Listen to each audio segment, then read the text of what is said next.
Hey, what's up guys? It's Chris Manafest hanging out here in California. I just took my daughter to her first doctor's appointment and got super stoked. She's doing really awesome and just got stoked and inspired. I wanted to shoot a couple videos. In this video, I wanted to talk about the art of dreaming and talk about how my superhero growing up was Superman. Like, I liked Superman so much that my mom wouldn't take me to Niagara Falls because I was convinced he was real, and I was convinced if I jumped off, like in the movie, part 2 I think it is, that Superman would save me. Actually, it was part 1 when I think the kid jumped off. But anyways, that was just like my dream, and it was such a childhood dream, and it was just awesome because there was no limits. It was just such a childlike faith and belief that I could almost do anything. And it's so important to keep dreaming. And in the Fighter book, if you guys haven't read it yet, there's a chapter in the back at the very end called Dreams, Visions, and Goals. And I talk about the idea of dreaming and dreaming big. And what dreaming is, it's basically painting that picture in your mind of who you are and contrasting it to what you would like to become. And I remember as a kid, I would dream all kinds of stuff. You know, I dreamed that I would want to be Superman. I remember I dreamed I wanted to have a pretty girlfriend one day or a wife. I remember when I first started to get into skateboarding, I would dream like all night about all these skateboard tricks and getting sponsored. And then when I got into music, my dreams changed to, being on stage or singing songs. And now, I dream of family and just seeing things. And dreams are always in the future. And you always want to continue dreaming. I don't care how old you are. I don't care if you're 5, 8, 18, you're in your 20s, 30s, you're in your 60s or 70s. You should always be dreaming and have a vision for the future and have an idea. And the idea of dreaming, some of us, life hits. Things don't work. When I was a kid, I didn't have a girlfriend right away. I didn't get good at skateboarding right away. And it was easy to want to give up on that dream and just say, forget it, it's not going to work because problems happen. But it's important that we don't let life steal our dreams. And some of us, we get hit with problems. We get hit with like getting made fun of or just it not working out right away. And so we turn off our dream machine and we stop dreaming. We don't dream anymore. We don't think about what God might do with our lives or what we could do, and we just take what life gives us, and that's it. And we don't try and change it. And the key to making your dreams happen is to take action and to go after it, but constantly be painting that picture in your mind of seeing where you could be. And putting no limits on it. I like to refer to the Bible all the time. If God is for me, who could be against me? And I really believe that God doesn't just put something in your heart that can't actually accomplish. I believe He gives you the skills, He gives you the talents, and He gives you that dream for a reason so that it can come to pass. And at the end of the Fighter book, I talk about dreams, visions, and goals, and I'm going to go through visions in the next video, and then the third video I'm going to talk about goals. But the idea of the dream being in the clouds and trying to bring that into reality, how you do that is when you write it down.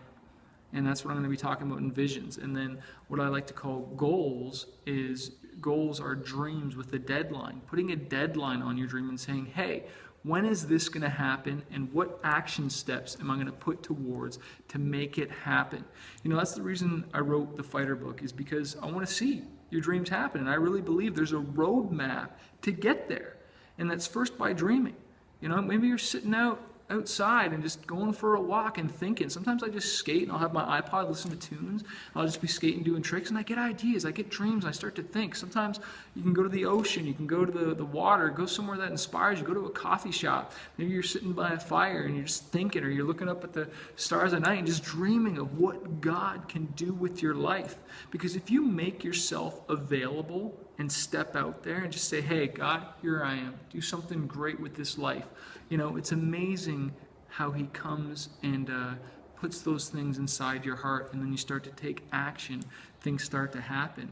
And so, whatever age you're at, wherever you're at in your life, I just want to encourage you to dream. And maybe you've lost your dream. And like I said, you turned off your dream machine. You're not dreaming anymore. You don't even think about it because life has beat you up a little bit. Well, let me encourage you that, we were designed to overcome problems. The only people that don't have problems are dead people. So if you're alive and you got problems, that's a good thing. I heard Norman Vincent Peale say one time, there's this guy that met him and he was like, dude, you're Norman Vincent Peale, you're famous, you wrote the book, The Power of Positive Thinking. Can you help me out? Because I got all these problems, I got all these issues. And he's just like, yeah, man, I just came from a place where there's over 100,000 people that don't got any problems at all. And he's like, yo, take me to them, man. And he's like, sure, I can take you to them, but I'm not sure if you're going to like the place. And he's like, it's the Westgate Cemetery. And he's like, what? He's like, yeah, man, dead people are the only ones who don't have problems. And he's like, problems are a sign of life. And he said, sometimes if you're looking at your life and you're like, I don't got any problems, maybe you need to pray and say, God, trust me, give me some problems that I can overcome stuff. And it gets easier. And the longer you've lived and you conquer things, you start to build up a confidence to overcome them. Because it's funny, every time I have a dream, it seems that there's a problem or there's something I have to overcome to get to it. But as you step out and take action towards it, it gets easier and easier. And I'm going to talk about that more in the next video about vision. And basically what I want to talk about is taking that dream where it's in the clouds and pulling it down into reality and writing it down so you can see it, taste it, and touch it. Hey, I want to encourage you, if you guys don't have the Fighter book yet, you can actually listen to this thing for free on Spotify. I made it available so you can hear it. I'm the one reading it because I just want you to get it in here. What you put in your eyes, your ears, and in your heart is what comes out.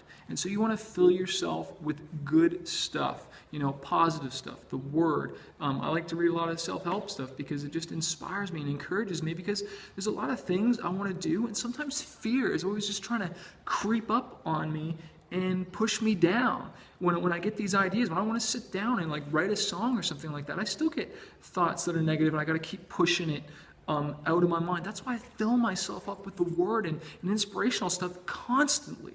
So I encourage you, if you're having thoughts or you're having discouragement, you're normal, dude. You're totally normal to have that stuff, but it's what you do with it. And that's why it's important to renew your mind and flush out the junk and get the good stuff in there, whether it's my book or whoever, as long as you're filling yourself up with good stuff. So this is video 1 of 3. The next one I want to talk about vision and pulling that dream down into reality and making it happen. I love you guys. Remember, a fighter isn't someone who never fails. A fighter is someone who never quits. Peace.